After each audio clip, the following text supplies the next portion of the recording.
Welcome to the Conscious Publicist Podcast, a space where thoughts become ideas to advocate for a more conscious human experience in the media. Our thoughts and ideas inspire action, and the most notable leaders and organizations have transformed thoughts and ideas into global initiatives that have impacted the lives of millions. My name is Ashley Graham, and as a woman-owned business founder and publicist, I guide leaders, visionaries, and creators in discovering their conscious media voice and methodologies that inspire connection, community, and impact through aligned media channels.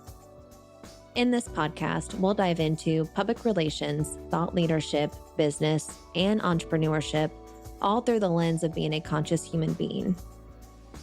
I'll take you behind the scenes into the habits, thoughts, and modalities that have helped leaders shift past paradigms of limiting beliefs, comparison, and self-doubt to show up for themselves to become the subject matter experts they were called to be. Subscribe to the show on Apple or Spotify and join us on this journey of awakening the conscious, enlightened leader within you.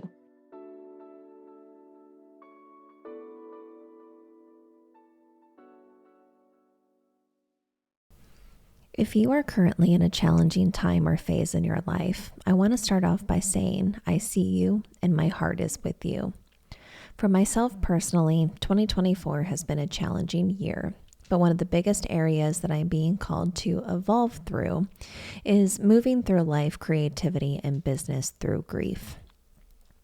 Grief, I've come to learn, is very much part of the human experience, and I've created this belief that I hold really close to my heart that some of the most admirable and conscious leaders and people have learned over time to have a healthy relationship with their grief. Grief is simply the experience of loss, and we have all gone through different phases and seasons of life with experiencing loss.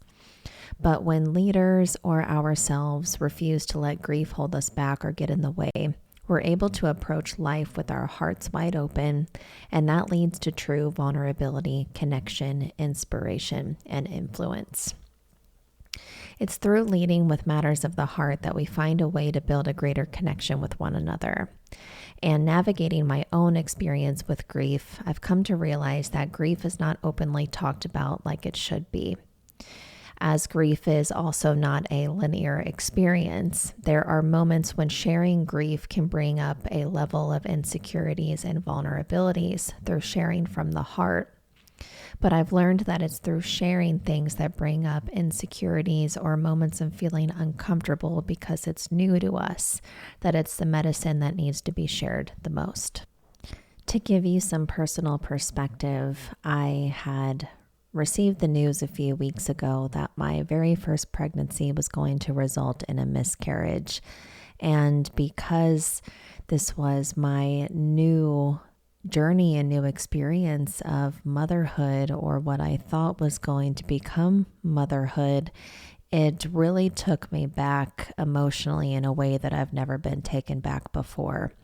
Not only was it moments of the heart experiencing loss and grief, but there also were physical ailments and physical challenges that I had to move through the experience and what it brings.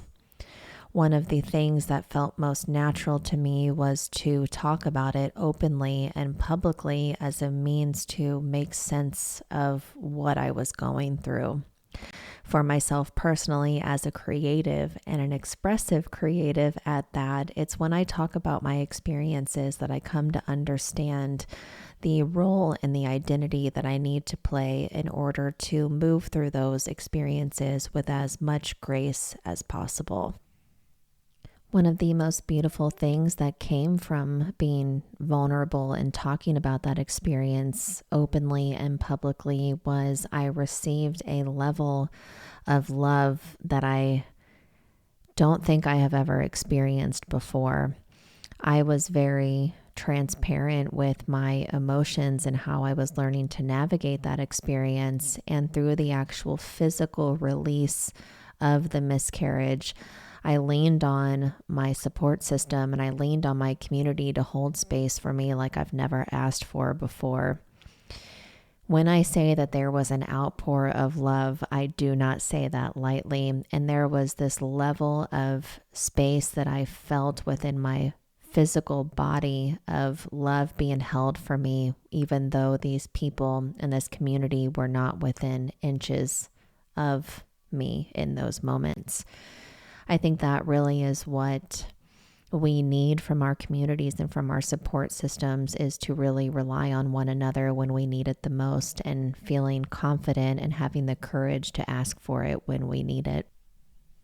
Grief and loss are not new experiences for me. It's actually become an experience that I've gotten to know very well. I'm going to share more about this here shortly, but one of the things that I have taken from the most recent experience with navigating grief and loss is that there can be power and change that comes from openly discussing moments of grief and how you are learning to navigate that in the other roles that you play in your life.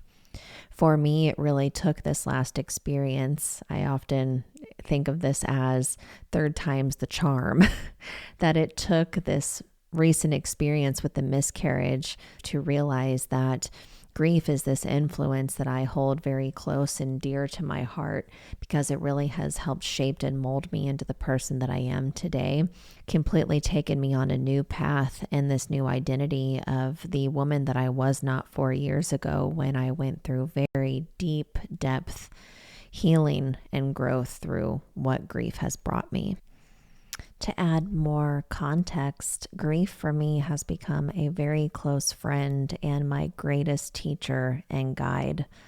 Just earlier this year, before receiving the news that we were expecting our first baby, I had received the heartbreaking news that a dear friend and close friend of mine had passed away quite suddenly. There is never really a time or space to prepare for how to move through grief. There is no rule book, but there is nothing more eye-opening than having to move through the sudden immensity of grief when losing somebody unexpectedly.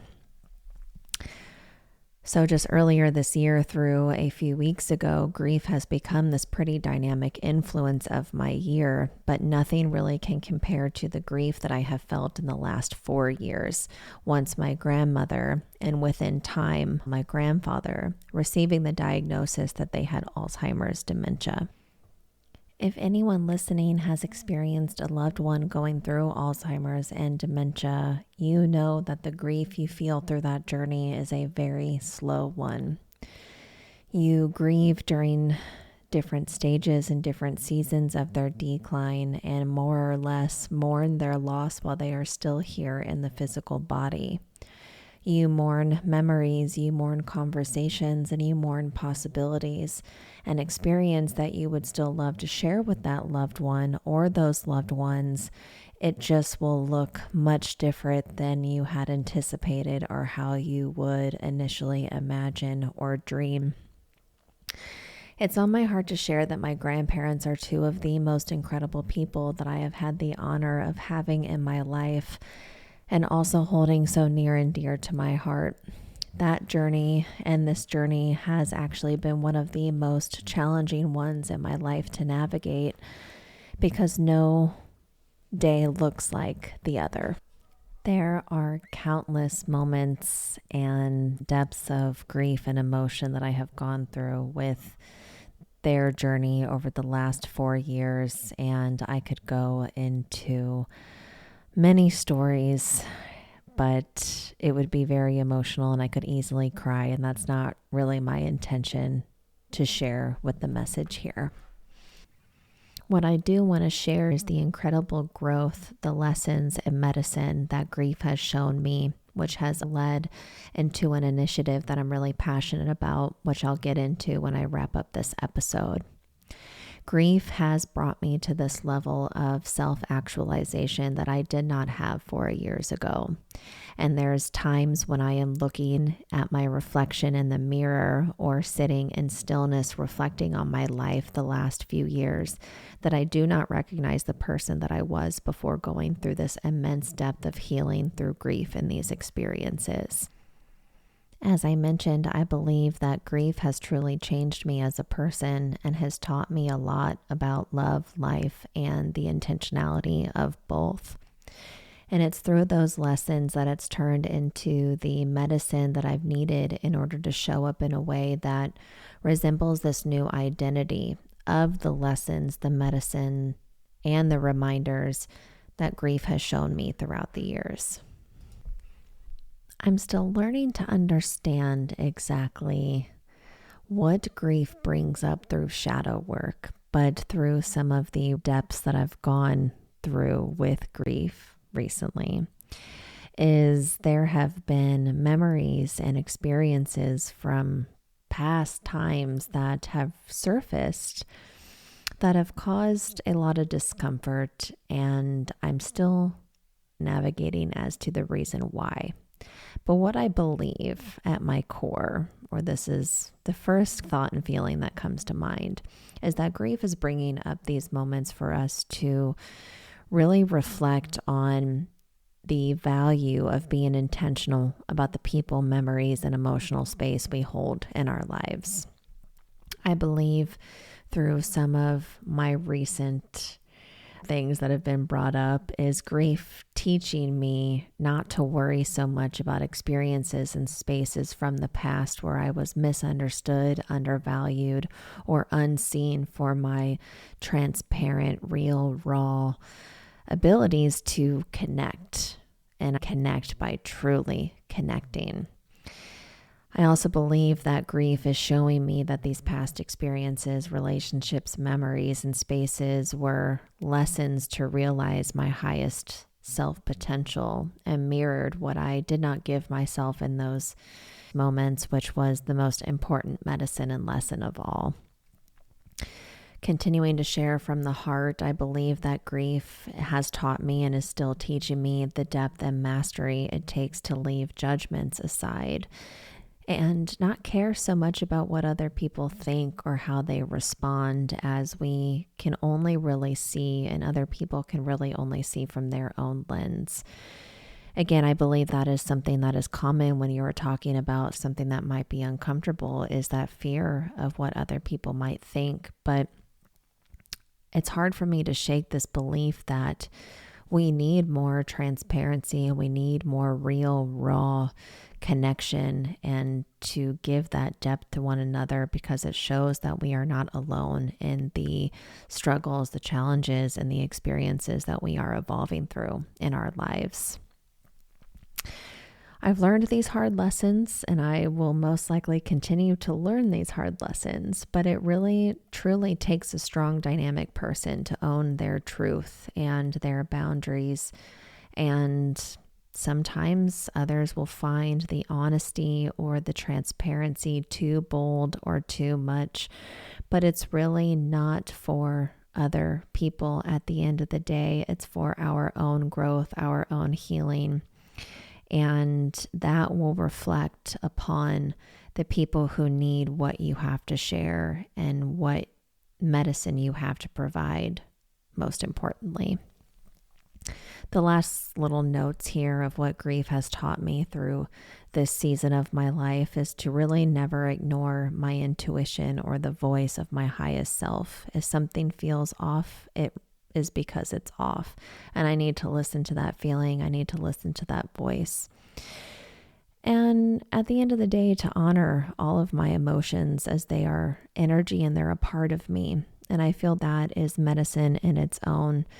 Again, if you're currently going through your own form of grief or your own form of challenge or struggle, just know that all of your emotions are so valid and they are a part of you and they're so wonderful. And I believe that they're there just to teach you something about yourself that you need to know in those moments. As I hopefully have conveyed, is I do feel there is this epiphany moment to bring grief as more of the narrative that you're used to seeing and reading about, and also having conversations with others about.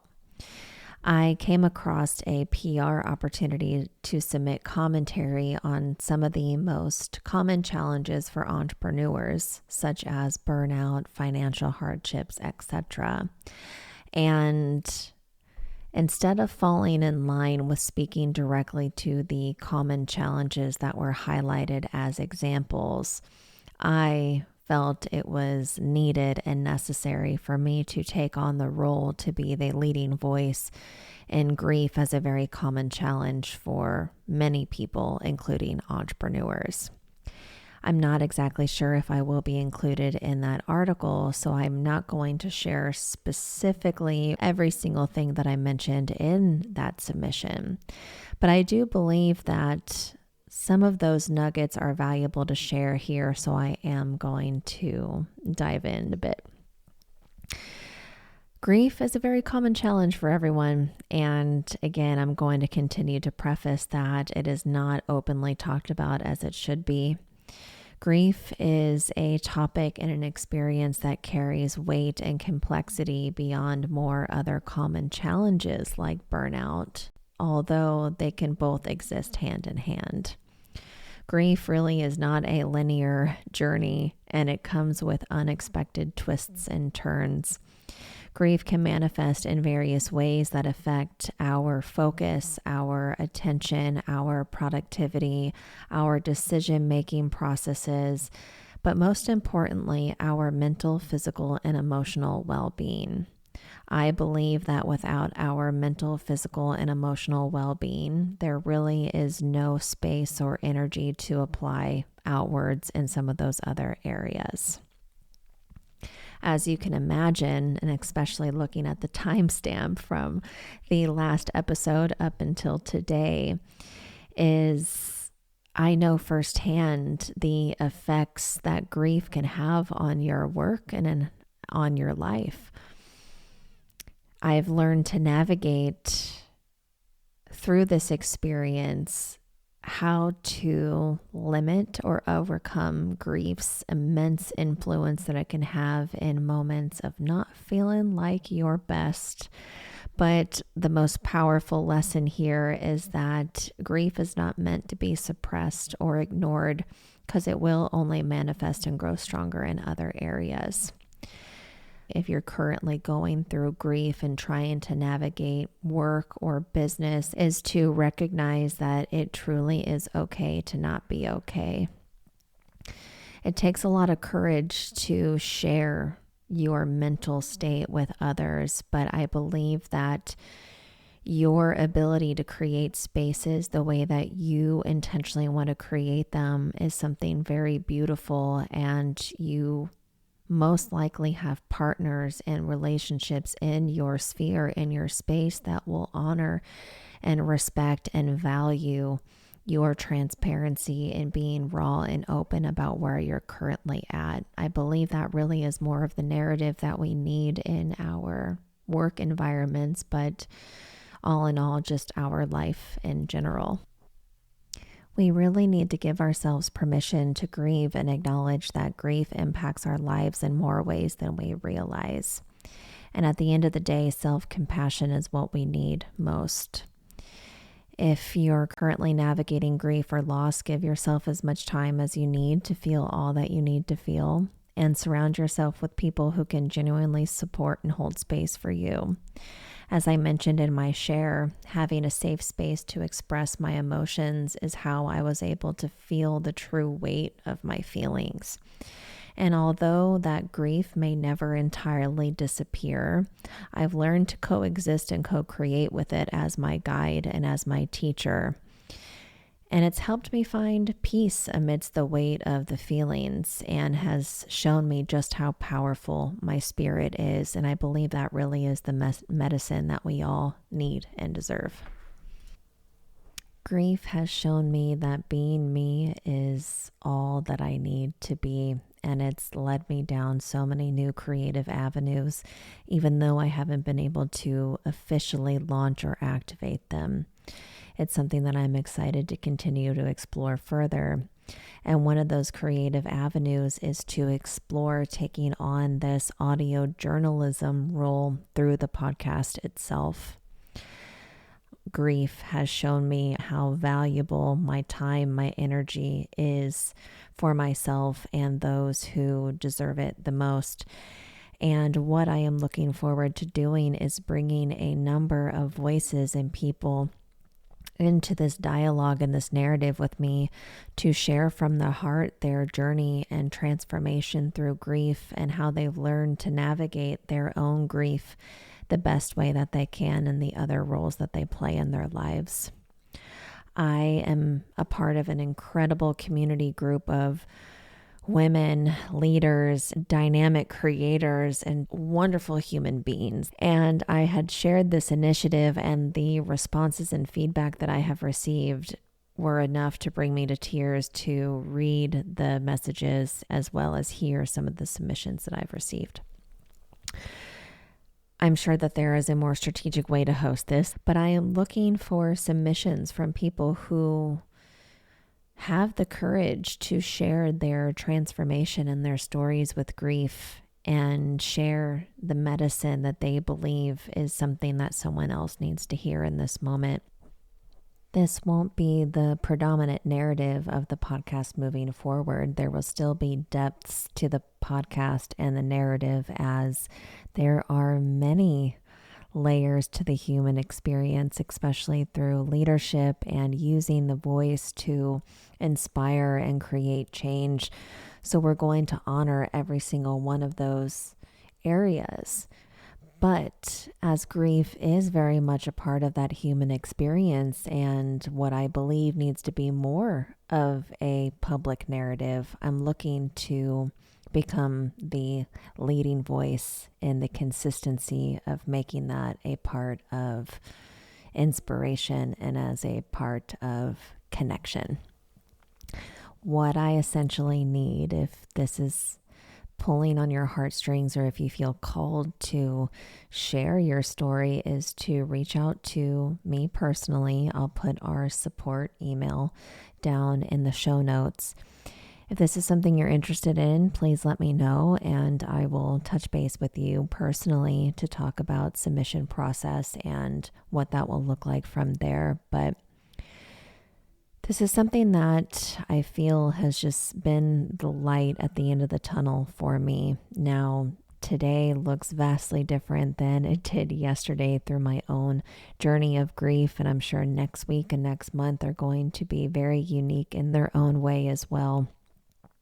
But I am the type of person that I find inspiration through my own experiences as a way to bring other people into the connection with me. And I feel so driven and connected to this initiative, and I'm really excited to be a part of it with you all. I have heard from those that I have talked to about grief and loss, and that it can feel very isolating and feel as if you're alone while navigating the experience of grief and loss. And I really don't believe it needs to be. I believe that we can claim our power and we can claim our identity and really own who we are through the journey of grief, as we can learn so much about ourselves. And as my fiance, Allie, had just mentioned after listening to what I've recorded so far in this episode, is that we can take the lessons, the reminders, and the medicine that we learn through our grief and loss and carry the fire as a way to guide, lead, and inspire others, as well as give them a space to know that they are not alone on this journey and that we all share a very common human experience with one another. That is what I hope we create together in this space.